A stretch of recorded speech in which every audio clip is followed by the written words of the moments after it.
কাঁচা আম দিয়ে তো নানা রকমের আচার, জ্যাম এসব তো বানানোই হয়। তবে আজকে আমি বানিয়েছি কাঁচা আমের শুকনো মোরব্বা বা আমের ক্যান্ডি, যেটা আপনারা বানাতে পারবেন মাত্র 2 মিনিট গ্যাস জ্বালিয়ে আর একদম চিনি ছাড়াই। এটা অনেক দিন অবধি স্টোর করে রাখা যায় আর খেতে এতটাই সুন্দর হয়, বাচ্চা থেকে বড় সবার পছন্দ হবে। নমস্কার বন্ধুরা, অর্কুজ কিচেনে আপনাদের সবাইকে স্বাগত। চলুন আজকের রেসিপিটা তবে শুরু করা যাক। আমের শুকনো মোরব্বা বা আমের ক্যান্ডি বানানোর জন্য এখানে আমি নিয়েছি 500 কাঁচা আম। এবার আমগুলো খুব ভালো করে একদম ডিপ করে ছালটা ছাড়িয়ে নেব।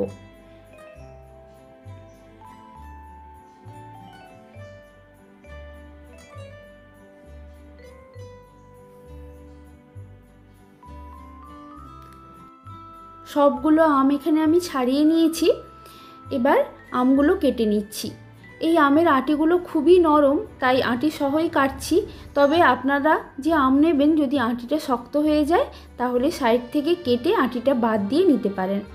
আর এখানে একটু মোটা করে কাটছি, কারণ সেদ্ধ করার সময় একেবারে না হলে গলে যাবে। দেখুন ঠিক এই রকম মোটাভাবে এটা কাটতে হবে।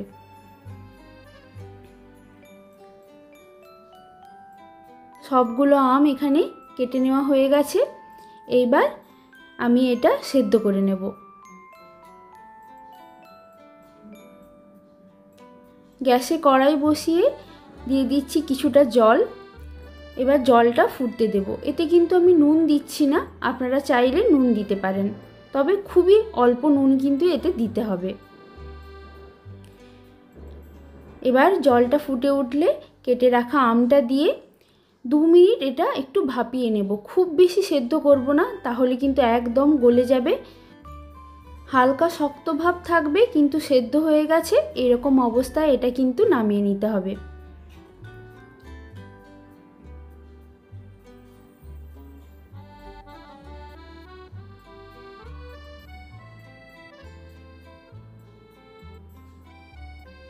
দেখুন একটা কেটে দেখাচ্ছি, এটা কিন্তু সেদ্ধ হয়ে গেছে কিন্তু একেবারে নরম হয়ে যায়নি। এই অবস্থায় গ্যাস বন্ধ করে এটা ছেঁকে তুলে নিতে হবে। আর এই আম সেদ্ধর যে জলটা আছে এটা বেশ উপকারী, তাই এটা ঠান্ডা করে আমি ফ্রিজে স্টোর করে রাখবো। পরে মাঝে মধ্যে একটু করে বের করে এটা শরবত করব, কারণ এই জলটা খুব টক। এর সাথে বাতাসা বা মিছরি মিশিয়ে আপনারা শরবত করে নিতে পারেন।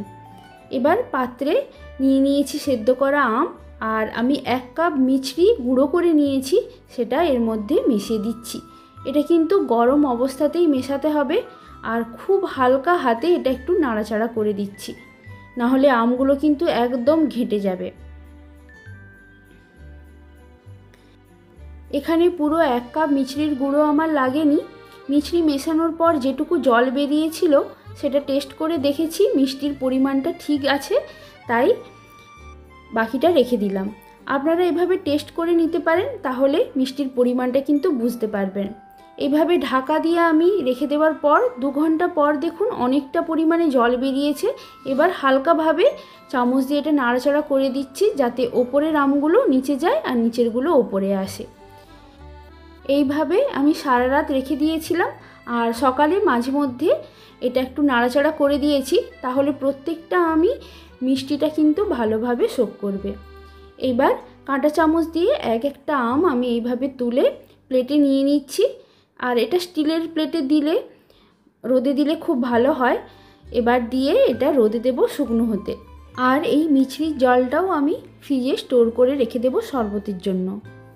এটা প্রথম দিন রোদে দেওয়ার পর এবার দ্বিতীয় দিন দেখুন অনেকটাই এটা শুকনো হয়ে এসেছে। আর 3 নম্বর দিনে এটা একেবারে তৈরি। আমার এখানে রোদটা যেহেতু একটু দেরি করে আসে তাই 3 দিন লেগেছে। আপনারা সারা সকাল থেকে যদি রোদটা দেন তাহলে হয়তো 2 দিনের মধ্যেই এটা শুকিয়ে যাবে। দেখুন খুব ভালোভাবে এটা কিন্তু শুকিয়ে গেছে।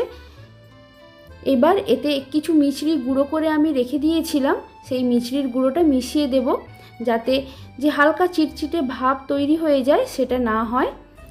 এবার এটা ভালো করে মাখিয়ে কাঁচের বোতলে এটা স্টোর করে রাখবো। এটা এত সুন্দর খেতে হয় যে ঘুরতে ফিরতে খেতে বেশ ভালো লাগে, বাচ্চা বড় সকলের বেশ পছন্দ হবে। সারা বছর আপনারা এটা সংরক্ষণ করে রাখতে পারবেন।